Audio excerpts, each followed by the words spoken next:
Hi hello అందరికీ నమస్కారం. ఈ సెషన్లో మనం raise error and error functions గురించి చూద్దాం. The system defined raise error function returns an error message back to the calling operation. So ఈ రైజ్ ఎర్రర్ అనేది మనకి సిస్టమ్ డిఫైన్ ఫంక్షన్, రైట్? ఇది ఏం చేస్తుంది, ఎప్పుడైతే దాన్ని కాల్ చేస్తామో ఎర్రర్ మెసేజ్ ని మనకి రిటర్న్ చేస్తాం, right? Raise error system define function in SQL Server takes three parameters. మనం already డిస్కస్ చేసాం: error message, error severity and error state. So error message అంటే ఏ మెసేజ్ అయితే కస్టమైజేషన్ చేస్తున్నాం, మనకి ఏ మెసేజ్ నాకు ఎర్రర్ అక్కడ అయినప్పుడు డిస్ప్లే అవ్వాలో దాన్ని మనం ఎర్రర్ మెసేజ్ కింద ఇస్తాం. అలాగే error severity, normal customer errors కి మనం 69 ప్రొవైడ్ చేస్తాం error severity level, right? And అలానే ఈ ఎర్రర్ ని మనం దీన్ని మనం కరెక్ట్ చేయొచ్చు, రైట్? ఆ ఎర్రర్ ని మనం కరెక్ట్ అనేది చేస్తే జరుగుతుంది. అలాగే ఎర్రర్ స్టేట్ 1 to 255 మధ్యలో ఉంటుంది. అలాగే రైజ్ ఎర్రర్ ఫంక్షన్ వచ్చేసి ఓన్లీ కస్టమర్ ఎర్రర్స్ మాత్రమే జనరేట్ చేస్తుంది, రైట్? ఇది వచ్చేసి వీటికి వచ్చేసి మనం 1 to 127 మధ్యలో మనం యూజ్ చేస్తాం, ఎర్రర్ స్టేట్స్. అలాగే ఒక ప్రొసీజర్ చూద్దాం. ఇక్కడ చూడండి, నేను ప్రొడక్ట్ అండ్ ప్రొడక్ట్ సేల్స్ అని 2 టేబుల్స్ తీసుకున్నాను. Product and product sales. నాకు ఇక్కడ ఏం కావాలంటే ప్రొడక్ట్ లో నార్మల్ గా ప్రొడక్ట్ ఐడి 101 to 104 ఉంది. Names okay, price okay, quantities చూడండి. క్వాంటిటీ అవైలబుల్ 70 ఉన్నాయి. ఇక్కడ 50, 35 అండ్ 25. ప్రైస్ అవైలబుల్ 100 ఉన్నాయి, రైట్? అండ్ అలానే ప్రొడక్ట్ సేల్స్, ఇవి ప్రొడక్ట్ సేల్స్ నేను సేల్ చేసిన అంటే 101 5 అమ్మాను, రిమైనింగ్ నాకు 100 ఉన్నాయి.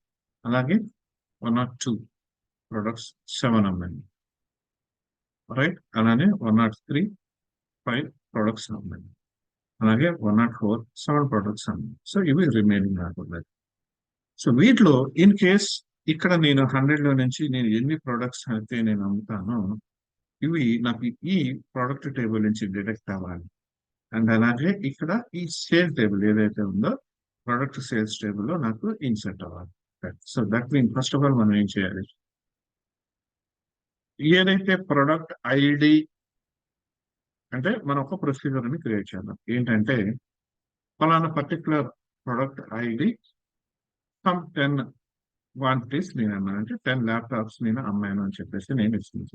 10 ల్యాప్టాప్స్ అమ్మాను అంటే పర్టికులర్ ఐడి, ప్రొడక్ట్ ఐడి కూడా ఇవ్వాలి కదా. So product ID and quantity ఈ 2 పారామీటర్స్ కింద తీసుకుంటాం.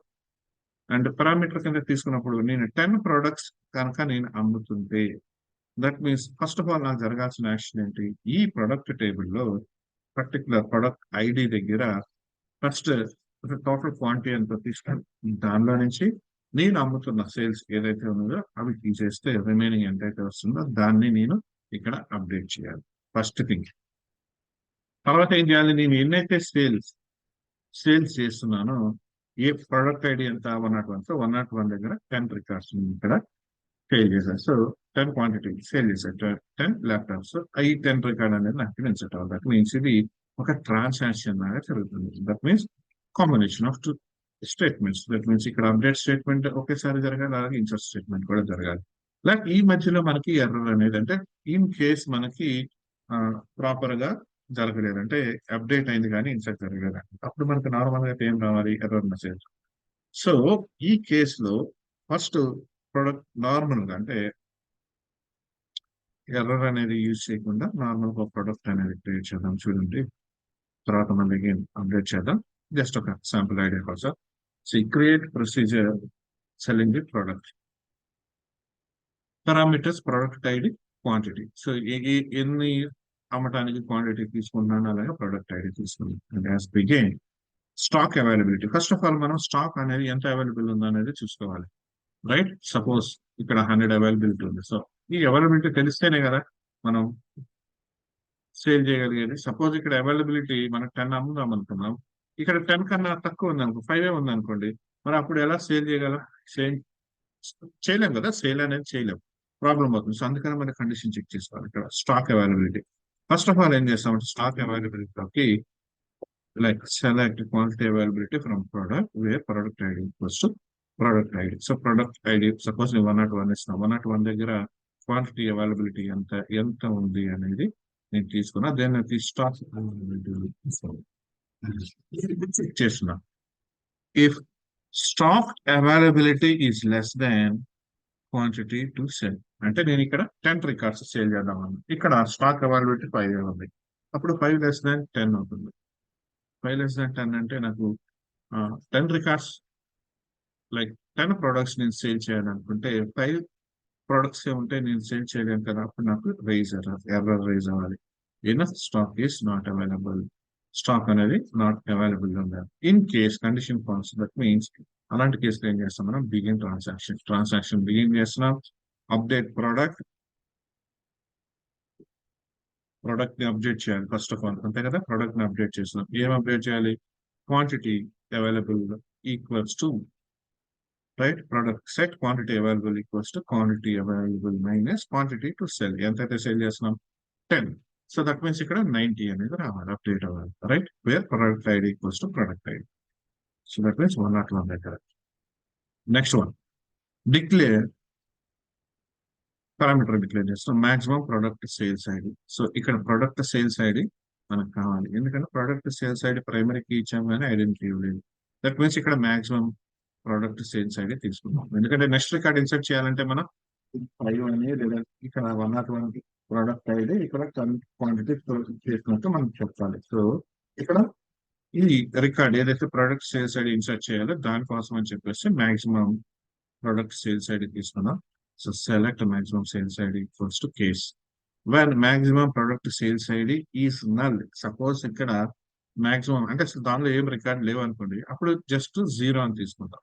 నల్ ఉన్నప్పుడు మనం ఇన్సర్ట్ చేయలేం కాబట్టి 0 అని తీసుకుంటాం. Yes maximum product ID. So అలా కాదు, దానిలో సంథింగ్ ఈజ్ నల్ కాదు, దాంట్లో సమ్ డేటా ఉంది అనుకోండి, అప్పుడు maximum product sales ID. So ఇక్కడ మాక్సిమం ప్రొడక్ట్ సేల్స్ ఐడి ఎంత, 4 ఫ్రమ్ ప్రొడక్ట్ సేల్స్ వస్తుంది. అండ్ నౌ ఇప్పుడు maximum product sales ID equals to maximum product sales ID plus 1. That means 4 + 1 5 అవుతుంది. Clear. And now insert into product sales ID, product ID, quantity sold.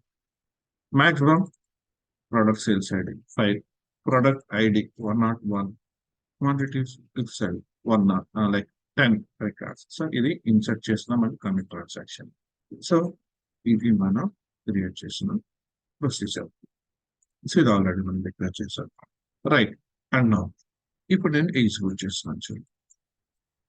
So execute చేశాను, commit the transaction. So నాకు commit అయింది, okay. In case నాకు మధ్యలో ఎక్కడైనా fail అయింది, error వచ్చింది అనుకోండి, మరి అలాంటి కేసులో నాకు ఎలా, ఇది కమిట్ చేసేస్తుంది యాక్చువల్గా ట్రాన్సాక్షన్, మరి నాకు ఎలా ప్రాబ్లం ఏంటనేది నేను ఎలా ఫైండ్ అవుట్ చేయాలి, ఇన్సర్ట్ అయిందా లేదా రికార్డ్స్ అనేది ఎలా ఫైండ్ అవుట్ చేస్తాం. క్లియర్. సో దానికోసం అని చెప్పేసి మళ్ళీ నేను ఆర్డర్ చేస్తున్నాను. సేమ్ చూడండి, same procedure, same product ID, quantity to sell, stock details get చేసుకున్నాం, raise error. So and begin transaction ఇక్కడ అప్డేట్ చేసాం. అండ్ నెక్స్ట్ ఇక్కడ చూడండి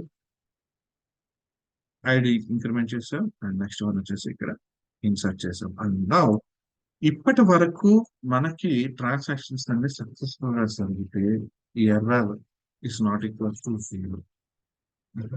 0 మీన్స్ సక్సెస్ఫుల్ అని. సపోజ్ ఎర్రర్ అనేది నాట్ ఈక్వల్స్ టు 0 అయింది అనుకోండి, ఇది system depend error, like it's a global error అని variable, right. So not equals to 0, that means non negative number వచ్చింది, నాన్ జీరో నెంబర్ వచ్చింది. అప్పుడు ఏం చేస్తాం, సక్సెస్ఫుల్ కానట్టు, అప్పుడు మనం రోల్ బ్యాక్ చేస్తాం.